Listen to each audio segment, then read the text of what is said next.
Si la lucha por el descenso se ha quedado con tan solo dos equipos que se van a batir el cobre en esa jornada 38, en las posiciones europeas está todo visto para sentencia, quitando las dos últimas plazas. Aquí estamos viendo ya en pantalla cómo ha quedado la cosa.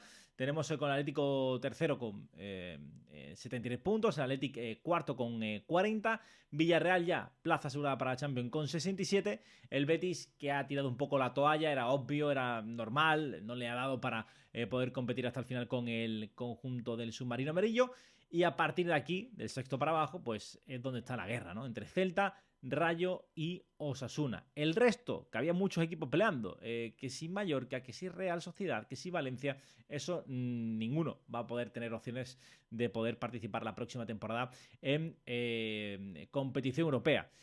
Empezamos por el Celta. Javi, vaya, leí un titular que era buenísimo. El Celta prepara la fiesta y el Rayo se come la tarta. Y fue tal que así. El Rayo sin delanteros, con Isi de delantero centro. Arco de cabeza. Hola. De cabeza en un sistema de tres centrales, es que es una cosa de locos, de frutos en modo estrella, marcando un golazo brutal.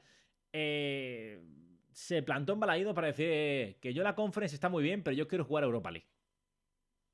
Nada, nada, lo del Rayo esta temporada es tremendo, ¿no? Yo creo que el equipo Celta también, ¿no? En esos términos, pero parecía que se caía un poco, ¿no? El equipo de Íñigo Pérez y ha vuelto a hacerlo, ¿no? Como tú dices, llegaba un poquito en cuadro, apostó por una estrategia o propuesta diferente y le ganó a uno de los rivales que en casa ha tenido unas mejores prestaciones de la temporada. No olvidemos que el Celta en Balaído ha sido uno de los mejores locales de la liga y por eso también la situación clasificatoria que tiene, ¿no? Era un partido casi de final. Era de final más para el Rayo que para el Celta, porque si el Rayo caía derrotado prácticamente se olvidaba de Europa. Esa plaza pues casi que hubiera sido para Osasuna. Al ganar, pues todo queda en su mano. Es más, siempre me gusta también definir clasificatoriamente los equipos que tienen esa ventaja, ¿no?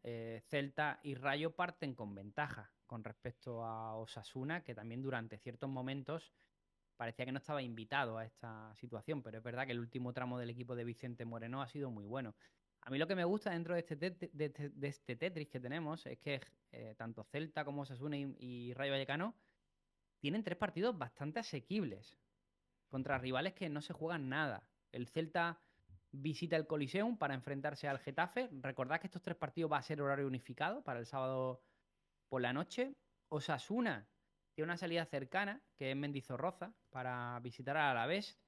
Ahí tengo algo más de dudas que el Alavés vaya a ser un regalo para Osasuna, porque no sé si igual bajan los brazos al sentirse clasificado. Veíamos como el otro día el Alavés, bueno, pues celebraba en el campo, como no puede ser de otra manera, esa permanencia ya matemática, pero en Mendizorroza no está siendo un equipo que en este último tramo, como decimos, esté regalando absolutamente nada. Y luego el Rayo sí que tiene un partido en casa, es el único de los tres equipos que juega en casa y eso también le da un margen de beneficio que podríamos indicar.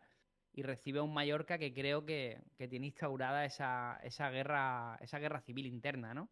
Ya han sido bastante las declaraciones que hemos visto del conjunto Bermellón en presa, incitando a dudas sobre el proyecto de Arrasate. El mismo Arrasate confesaba el otro día que ya básicamente lo que querían era tomar descanso.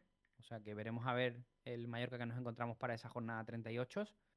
Y bueno, también en esta última jornada pues ya quedó claro que tanto Real Sociedad como Valencia ya hace un par de jornadas que no estaban para estas líderes. El Mallorca ha sido el único equipo que se ha quedado en barrena en esta última jornada, así que todo dependerá de Celta, de Rayo Osasuna, que como decimos tienen tres partidos muy amables. Tengo que decir algunos datos, ¿vale? Que estaba viendo la clasificación y estaba por aquí buscando, bicheando para poder confirmarlo.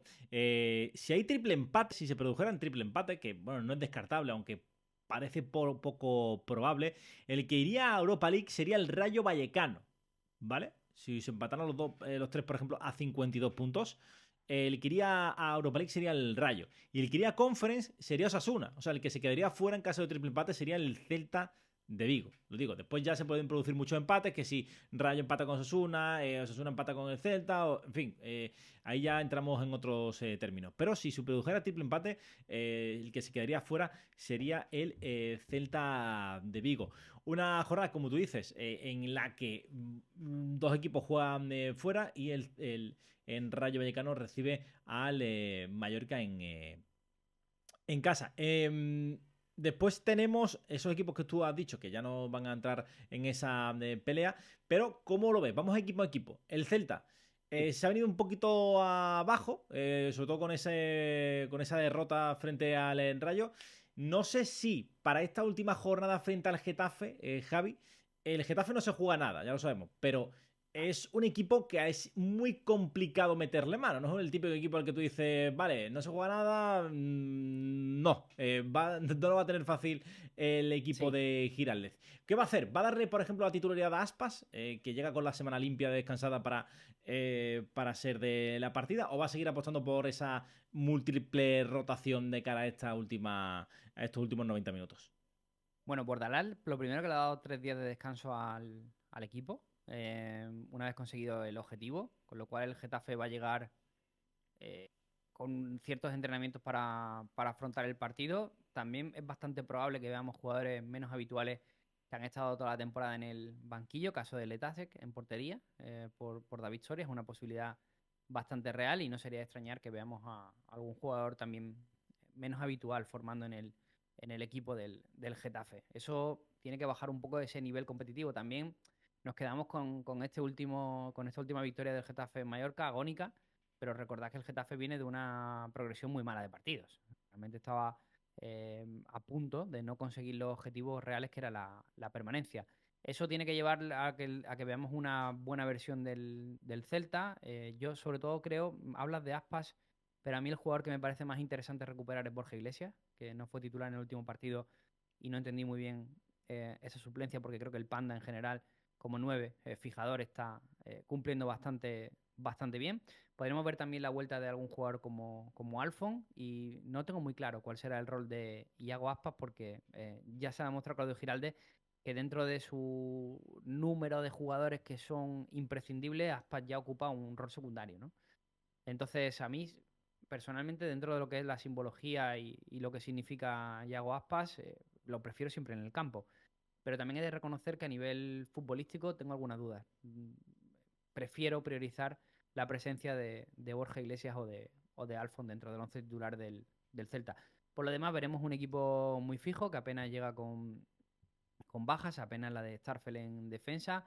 La está cubriendo bien el joven Joel Lago y también espero la titularidad de Carreira, ¿no? Que se quedó fuera del último encuentro y creo que esos dos jugadores, Carreira y Mingueza, deberían ser también titulares porque le dan mucha agilidad en bandas al equipo. Sí, parece que le han comido la tostada a Hugo Álvarez, que por el momento apunta a ser suplente en esta última jornada. Nos vamos con el siguiente equipo, con el Rayo. El Rayo que, como decíamos, tiene ese partido frente a Mallorca. Un Mallorca que, como también destacábamos, posiblemente esté ya con las vacaciones en la mente. Pero es llamativo, Javi, que con todas las salidas que ha ido teniendo este equipo con desechos de desechos. Recordemos que Leyen viene de Alavés, que Ratiu lleva 2-3 temporadas de suplente de Value, que el Pacha sale de Cádiz y aquel jugador que maravilló pues desaparece.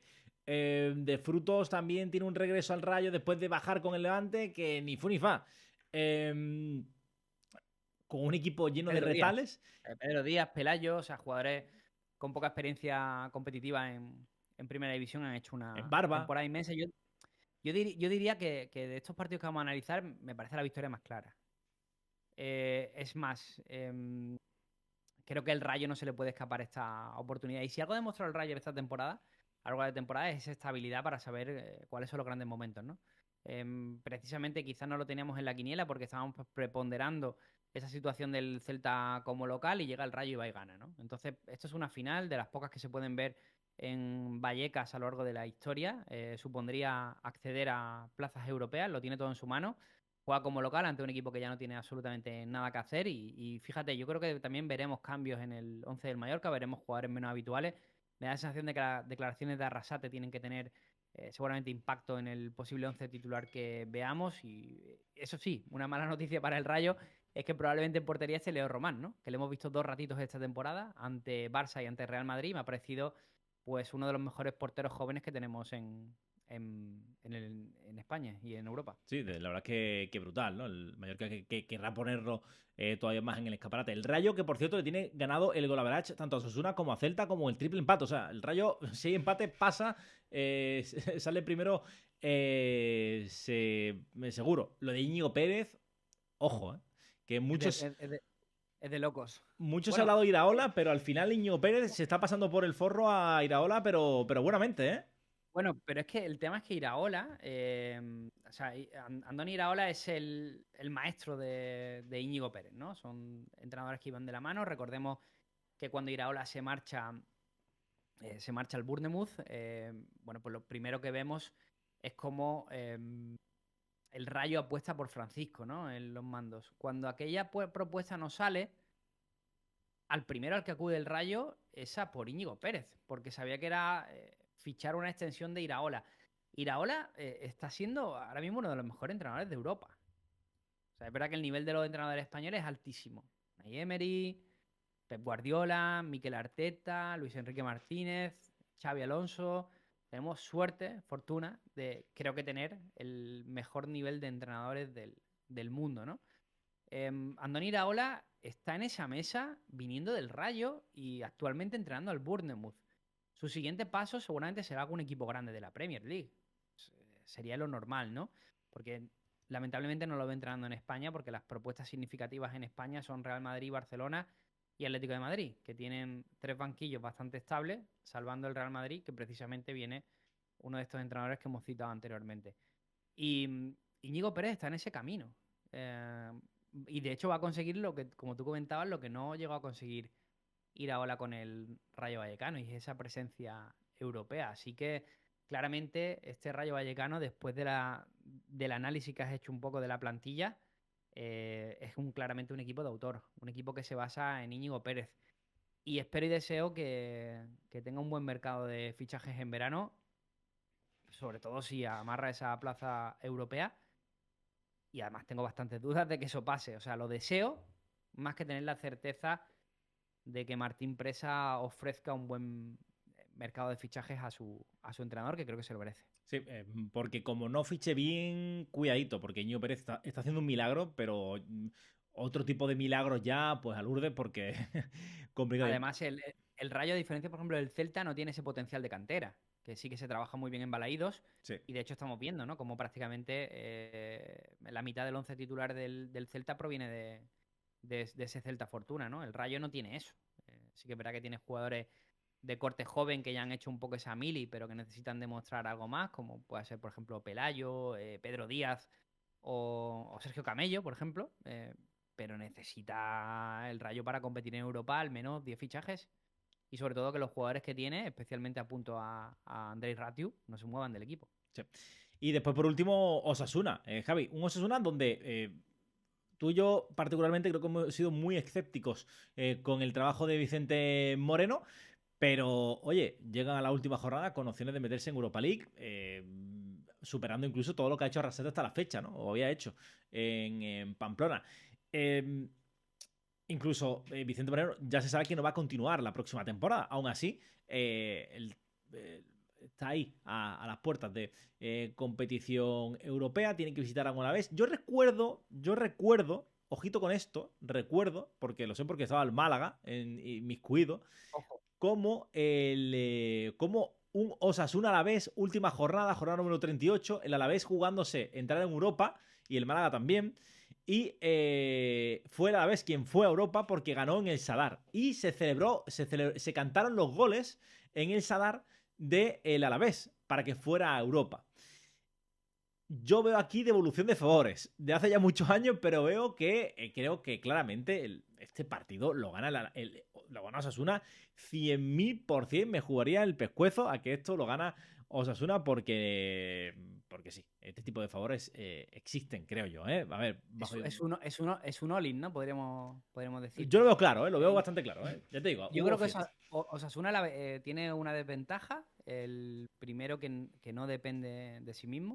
O sea, Osasuna tiene que ganar y esperar que o bien Rayo o bien Celta pinchen, con lo cual depende de un tropiezo de los demás. Incluso ganando y ganando bien podría no darle si no se producen estos resultados negativos por parte de sus rivales. Y creo que la ventaja que tiene Osasuna es que tiene mayores jugadores diferenciales que Celta y que Rayo Vallecano. Sobre todo en la parcela ofensiva. Budimir, estamos hablando de uno de los máximos goleadores de la competición por segundo año consecutivo, ya son varias. El croata, al que entiendo que va a tener muchas novias este verano para abandonar Pamplona.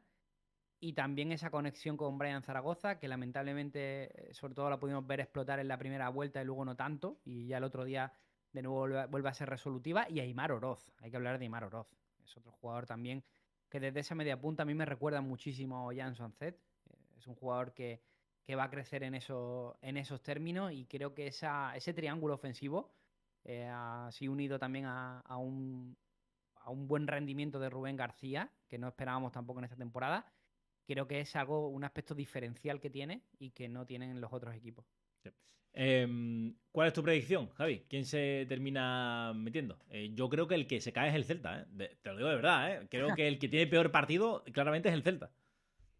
Yo creo que se queda como está. No voy a ser demasiado original, creo que se queda como está. Creo que los tres equipos van a cumplir con lo que se les pide. Vale, No veo, perfecto. no veo sorpresa. Vale. Yo veo ahí que el Celta pincha, ¿eh? Lo veo. Se celebró muy temprano en la Eh, clasificación y estas cosas tienen Tienen, sus cositas. tienen el autobús montado. O sea, el Celta salió una foto, ¿no? Del Ah, sí. autobús. Sí, Madre sí, mía. sí. El autobús ya estaba previsto. Madre mía. Pues apostar. Me lo enseñó nuestro experto de cabecera en Jornada Perfecta, Miguel Silva, y me enseñó el autobús, que ya estaba todo totalmente serigrafiado para dar esa vuelta de honor por la ciudad de Vigo. Y veremos a ver qué pasa con el autobús.